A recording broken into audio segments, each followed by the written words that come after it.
I've been talking with a few musicians recently about the similarities between making food and making music, and in fact enjoying food and enjoying music.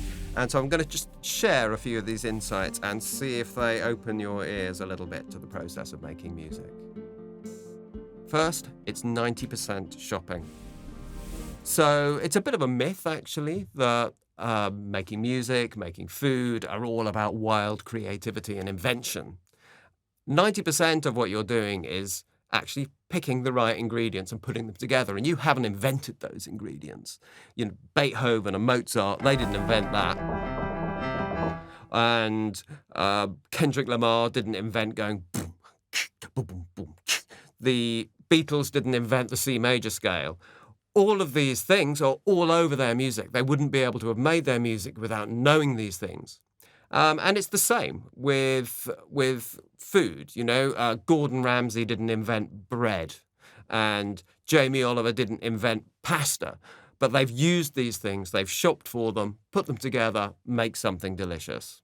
Perhaps it's a sobering thought to take a track that you love, that you really respect, listen to it and ask yourself how much of it is actually unique, how much of it hasn't been done before, how much is invented. And actually, you might find that it's quite a small proportion. The vast majority is just really intelligent shopping, just like food. You can do a lot with a little. You could give any ingredients, like if you have 5 ingredients, you can give them to 5 different chefs, and they can create completely different dishes out of it, you know? So any song that different arrangers are gonna create or going to arrange, there's no right way to do it. There's no right answer of you have to create this from this, or this has to be included. You might not even need all the ingredients. You have 4 of them, and that's great, you know? One of the things I really like about popular music is that it makes very surprising things from very commonplace materials. For instance, the basic structure of most pop music, the 1-4-5 chord sequence, and then maybe the minor sixth, you know, these basic chords, which jazz people despise with a passion because they're so commonplace. I love the fact that pop music keeps coming up with new ways of using them. It's a little bit like cooking, you know, bread is only, flour, water and salt, and oil, if you're lucky. Yeah. But all over the world, people think of new and fabulous ways of using those ingredients. And I love economy. I really like doing a lot with very little. It feels good to me to do that. And in a similar vein, just with a single concept, let's say the omelette, you could make 1,000 different omelettes with 1,000 different ingredients. But they're all omelettes. They're all one thing, and it's the same with a track. You could do 1,000,000 different songs which go verse, chorus, bridge, verse, chorus. It's all fusion. It's tempting to think that some things have been around forever. Italian cuisine, flamenco music. I'm going to make a case for the fact that they're all fusion. And people can get really wound up about this idea of fusion, that it's sort of tacky, that it's not authentic. So let's take a classic Italian dish, one of my favourites, spaghetti vongole, spaghetti with clams. Now that is the sort of epitome of a bit of local cuisine, which seems to have been there forever. But in fact, if you look at the ingredients of that, you've got spaghetti, which is actually noodles. They didn't arrive in Italy until they came from the Far East. The tomato that you might have in it and the chili, they didn't arrive until 1500 when the explorers came back from the Americas with those 2 ingredients. So this ancient dish actually was impossible to make in Italy until relatively recently. It's actually all a fusion, and it's the same with so many types of music. With flamenco music that I mentioned before, that didn't actually start in Spain. That was gypsy cultures coming from northern India, Pakistan, moving through the Middle East, through Eastern Europe, ending up finally through Central and Western Europe into Spain. So again, seems like it's been there forever. Actually, it's a combination of different forces. Same with jazz in America.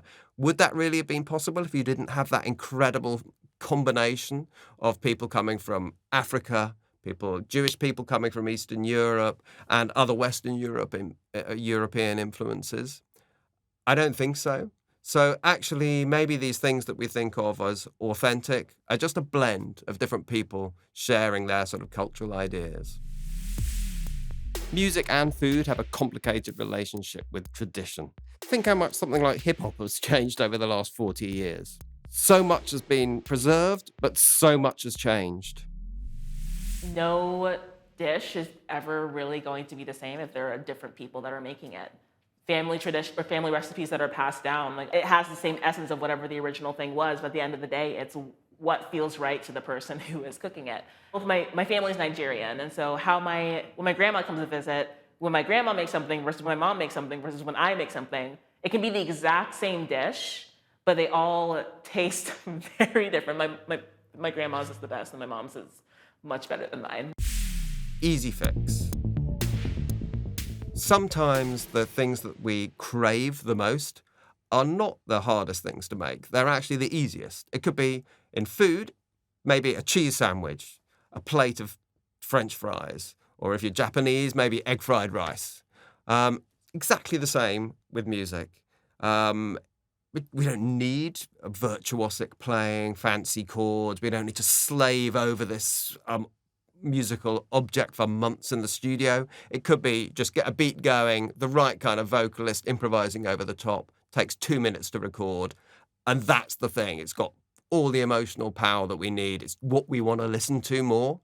And it's exactly the same with food. We have comfort food and comfort music. Part of this is cultural. I'm from the West, so I like pasta, I like Captain Beefheart. Whereas I might not if I was from Japan or Thailand or something. Another dimension to it is maybe nostalgia or memory.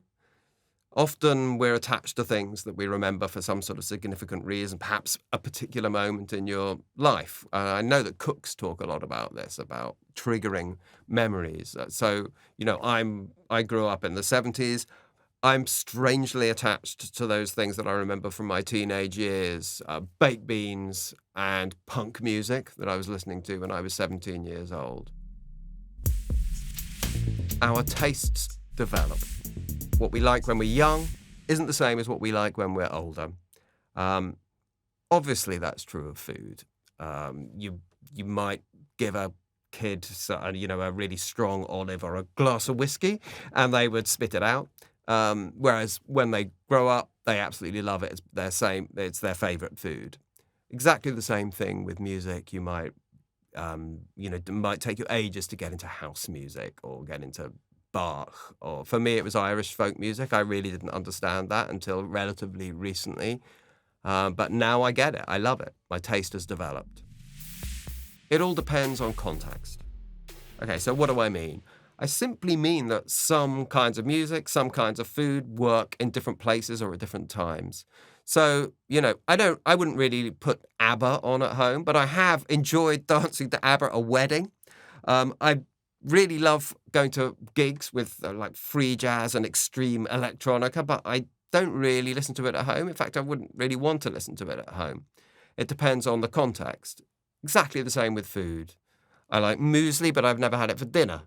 I like pasta, but I've never had it for breakfast. So I'm not saying that it can't work. All I'm saying is that we tend to develop habits of times, of places, of people that we share different kinds of music and different kinds of food with. The professional and the amateur. You have both in music and in food. You have professional cooks, amateur cooks.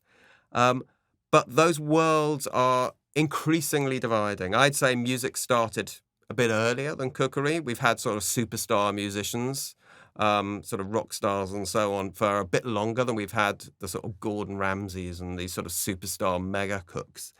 But it's broader than that. We've moved away from a world where everyone made their own music, which was the case 1,000 or 10,000 years ago, to a world where everyone listens to music. A small amount of professional people have made it, and millions and billions of people are consuming it. And it's a little bit similar with food, where you don't have to make it anymore. You can just order it in. Someone else has made it. Someone else has made the recipes. And you can even do that thing of watching a cookery show, watch someone else making it, and vicariously enjoy someone else's skill in making it. Someone told me that more people are watching other people make food than are actually cooking themselves.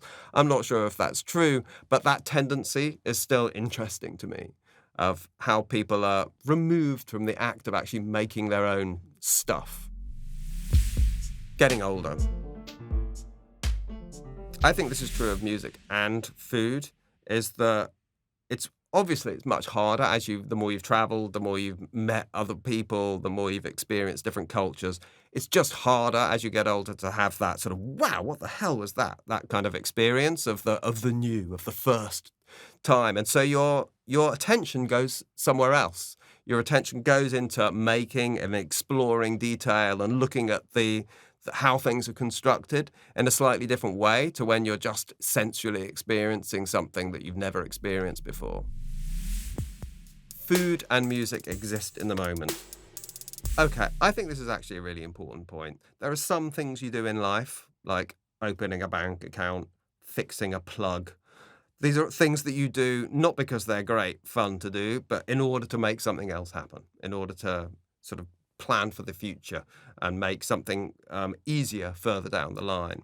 Whereas food and music are things that really only make sense while you're doing them. And that's a beautiful thing, I think, about both food and music. That track might only last 4 minutes. That meal might only last half an hour, or if it's really delicious, maybe only 5 minutes as well. But that pleasure is sort of all-consuming. It's about itself. You can have too much.